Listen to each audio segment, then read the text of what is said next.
Hey guys, George at SoundTraxx here. This week we're going to take another step in our deep dive using the new Blunami app. So, without further ado, let's go ahead and get started.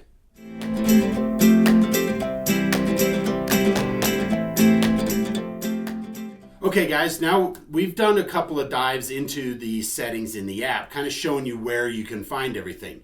Today we're going to focus on lighting and function mapping. So we're going to show you exactly how to do those things in the app so that way you don't have to mess with CVs when it comes to using your Blunami. So first, as you can see, I'm in my single train mode here on the operation screen on my app, which is put over the corner of me somewhere, or next to me, or wherever it is. But anyway, we're going to go ahead and hit the gear down on the bottom. That's going to take us to our settings. Now, you can see we've got general settings, which we've talked about sound settings. Let's go into our light settings. Now, this is a settings that allows us to determine how the lights are displayed. This will determine what brilliance the light is or what type of lighting effect. This is where you'll select things like ditch lights, rotary beacons, all of that kind of stuff is set through here. Now, the first up on the list is the brightness. And this is where you can go in and determine the overall brightness of all of your lights using the master brilliance or brightness. And then you have brightness 1, brightness 2, where you can determine different levels. So things like on my locomotive here, I have step lights or walkway lights, number boards, things like that. You can determine the brilliance of those. And I'll show you how when we get into the light settings. Now, then down here at the bottom, we've got a dimmer level. So when you push the F7 to dim your headlight, you can actually adjust the brilliance at which it dims. So that way you get that right look for what your eyes are expecting. Now, every one of our decoders has up to 8 different lighting outputs assigned to each decoder. Now, the number of lighting outputs will be dependent on which decoder you purchase. So, for example, the Blunami 1100 has only 4 lighting outputs, but our PNP 8, 21-pin NEM 8, and the Blue 4408 all have 8 lighting outputs. Now, the lighting outputs are numbered FX1 and FX2, which are also commonly referred to as the headlight and backup light because they're the first and second lighting outputs. And you can reassign those to do whatever you want. So if you have a steam locomotive that doesn't have a backup light, you can use that second lighting output for whatever you want. By default, it's the headlight and backup light. But you have FX1, FX2, then you have FX3, 4, 5, 6, 7, 8. This is a 21P NEM 8 decoder that's in my GEVO here. So what we're going to do is we're just going to open it up. So we're going to click on headlight settings. So you can see the F function F0 forward lighting effect. You'll see that it's a diesel light. Now, this is where we change how the light is displayed. So if we want this to become a Mars light, you can scroll up and down through the list and you just simply check what you want it to be. Now you can see all of the different types of lighting effects that we have access to, whether it be strobe lights, strata lights, ditch lights. Now ditch light type 1 and type 2, ditch light type 1 remains illuminated, and then when crossing logic is enabled, it'll start to flash. And this is phase A, phase B. I'm jumping ahead of myself though. Type 2 ditch light will remain extinguished until you blow the horn, and then they'll come on and start to flash. So there are some different variations that you'll see when you're running your locomotives, and so be sure to check out your prototype. You can turn on a Fred. Now, some of you guys know I have a blue light in the cab on this particular locomotive that simulates the blue light, the engineer blue light, the crew, so that makes sure that nobody works on the locomotive or moves it. And so I've used that Fred light for that example. Firebox flicker. There's the diesel light. So you can see the diesel light is grayed so you know what your default is. And then as you work your way through the list. Now here's where you're going to select your lighting effect for brilliance 1 and brilliance 2, or brightness 1, brightness 2. So if I was to check on off brightness 1, now the headlight is going to be dim, and then that other setting in the brightness registers will determine how bright we want our light to be. And then you have 2 of those. So you can have number boards at 1 brilliance and say the courtesy lights at a different brilliance. So it's really up to you. You also have an emergency gyro light, which is really cool because the emergency gyro light will override the other lights. So when the emergency gyro light is turned on, you'll see that flashing oscillating light, but all the other lights extinguish. So that's the difference between that and a traditional gyro light. And then we have single flash strobes. So you have the standard flash strobe, then you have the second flash strobes, which will then flash in and out of sequence with each other at different flash rates. So you can adjust that also.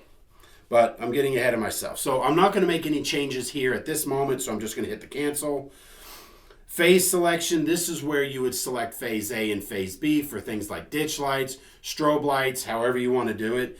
With that strobe A and strobe B, or strobe flashing rate 1 and rate 2, and then phase A, phase B, you can do a really cool lighting effect for a remote control unit with 4 lighting outputs on top of the cab, because you'll have 4 strobe lights seemingly completely random. It's a really cool lighting effect. Now, grade crossing logic, this enables the lighting effect to start flashing or performing its light show after you blow the horn. So when you blow the horn, the long horn, or the grade crossing, you'll start to see those lights flash, or you can see a Mars light start turning on.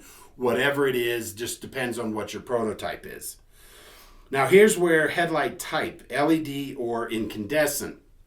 Now incandescent bulbs behave differently than LEDs. And so this doesn't change the physical voltage output on the lighting decoder itself. So you will still have to use resistors when you're wiring to the decoder. But it does change the pattern of how the light signal is being sent through the wire so that your lights will appear more animated. So this is where, if you'll notice the difference between, say, a Mars light, it may do this with incandescent, even though you wired an LED. But once you get that LED, you'll get that pop that you're looking for. So you always want to make sure you match that up with the lighting device that you've chosen. And then the last two here, forward direction and reverse direction. Now this allows you to make any of the lights directional. So here you can see on my screen, I have the headlight non-directional. Why? Well, in the real world, the engineer doesn't turn off the headlight to turn on the backup light to make a switching move. So on my personal locomotives, I have function 0 as the headlight, function 28 is the reverse light. And so that way I have full independent control of the decoder's lighting. But you may choose to do things differently, and that's why it's there. Now, the headlight typically defaults as directional light, but you may decide that you want your ditch lights to be directional also. So let's say if you've wired those up to the FX3 and FX4, well then what you're going to do is you're going to go to the FX3 here, and you're going to uncheck and say, no, I don't want those on in reverse, and then you're going to save it, and then that will change so that that lighting output no longer will illuminate in reverse, even though the function is on. Now, because I'm using these for mine, I'm going to set it back, but that was just the example. So you'll notice the FX3 looks exactly the same, the FX5 looks exactly the same. You just need to know which wire you used for which lighting output or purpose, so that way when you go in and set your selections of the lighting effects, if you have a Mars light, you select the Mars light on the FX, whatever number you assigned it to or wired it up to. Now, a couple other settings down here on the bottom. You can see hyperlight flash rate. This will determine how fast or how slow a light will flash, so you can change this. You have a value from 0 to 15, 15 being the slowest flash rate and 0 being the fastest. 3 is the default. Personally, for most ditch lights, I tend to like a value of 7. This particular model doesn't have any flashing lights on there, so there's nothing here that I'm going to have to worry about changing. Actually, the blue light does. I'll have to check that. But anyway, the other thing here is grade crossing hold time, and that determines how long after you release the horn do the lights continue to flash. And that's where you're going to determine between 0 and 15 seconds again.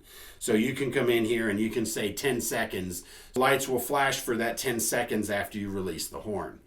And so as long as you hold the button down to blow the horn, let's say you're blowing a really long grade crossing, you know, just for example.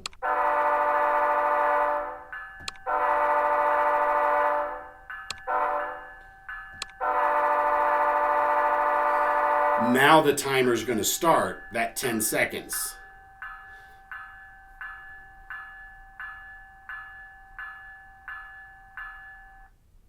You'll also notice that the bell rang for 10 seconds afterward, and that's because the bell, when you enable the grade crossing bell like we talked about in the last video, that will also use the hold time to determine how long the bell's going to ring and how long the lights are going to flash. So that gives you all of those settings for the lights. The next part of the lighting, and this is why I want to talk about these together, is because you have to do function mapping.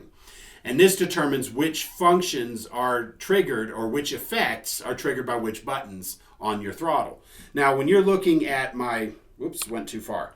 When you're looking at my listing here, you can see in the screen behind me, I've got function 9 blanked out, but function 8 is my brake because I don't usually use the mute very often, hardly at all. I don't think I've ever used the mute. So I repurposed that 8 key so that I can apply the brakes. So now when I set my brakes, you can hear the brakes release, because that way I can move the mute to a higher function that I don't necessarily use, but this is always accessible right there. Whether I'm using my Blunami app or a DCC system, I can always access function 8 with a single press. That's my personal choice. You're welcome to do whatever you like, but you'll notice here on the back, I've also got my ditch lights, my number boards, the ground lights, courtesy lights, and everything else. And then when I turn the handbrake on, that's where you'll see the flashing light. And so those are the things that you're going to be paying attention to, is which buttons trigger which lighting effects. Now, for example, that handbrake is function 15. How do I get the light to work on function 15 as well as the sound of the handbrake? That's function mapping.